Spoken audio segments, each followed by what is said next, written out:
জিব্রাইল এসে শোনাতে লাগলো, আগের জামানায় কেউ 500 বছর 700 বছর হায়াত পেয়েছে। বনি ইসরাইলের অনেক মুজাহিদ 1000 বছর জেহাদ করেছে। কয় হাজার বছর জেহাদি করছে? 1000 বছর। আমরা হায়াত পাই কয় বছর? আমাদের হায়াত কয় বছর অন এন এভারেজ? 60-70। আল্লাহ হাবিব সাল্লাল্লাহু আলাইহি ওয়াসাল্লাম এটাই বলেছেন যে আমার উম্মতি মা বাইনা 60 ইলা 70, আমাদের গড় আয়ু 60 থেকে 70। ওয়া আকাল্লুহুম মা ইয়াজুযু যালিক, আর সামান্য অল্প সংখ্যকই মানুষ এটাকে ক্রস করতে পারে। এই কথা শুনে যে আগের উম্মত 1000 বছর জিহাদ করছে, এটা শুনে রাসূল সাল্লাল্লাহু আলাইহি ওয়াসাল্লাম আবার কাঁদতে আরম্ভ করলেন, হায় রে আমার গুনাহগার উম্মতের কি হবে? আমার উম্মত তো 60-70ই শেষ, আমার উম্মতের কি হবে?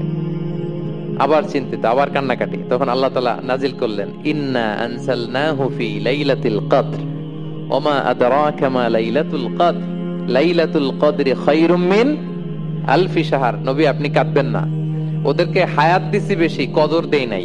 আপনার উম্মতকে হায়াত কম দিছি, কিন্তু আপনার উম্মতের জন্য আমি লাইলাতুল কদর রেখে দিয়েছি। এক কদরের রাতে ইবাদত করলে খায়রুম মিন আলফি শাহর, 1000 মাস ইবাদত করলে যে পরিমাণ সওয়াব, অতটুকু না, খায়ের এর চেয়ে বেশি সওয়াব আল্লাহ তাআলা আপনার উম্মতের আমলনামায় দিয়ে দিবেন। আবার আল্লাহর হাবিব সাল্লাল্লাহু আলাইহি ওয়াসাল্লাম মন ভালো হয়ে গেল। ওয়ালা সাউফা ইউতিকা রাব্বুকা, সবাই বলেন ওয়ালা সাউফা ইউতিকা রাব্বুকা ফাতারদা। নবী এত দিব, আপনি শুধু হ্যাপি হবেন, হ্যাপি।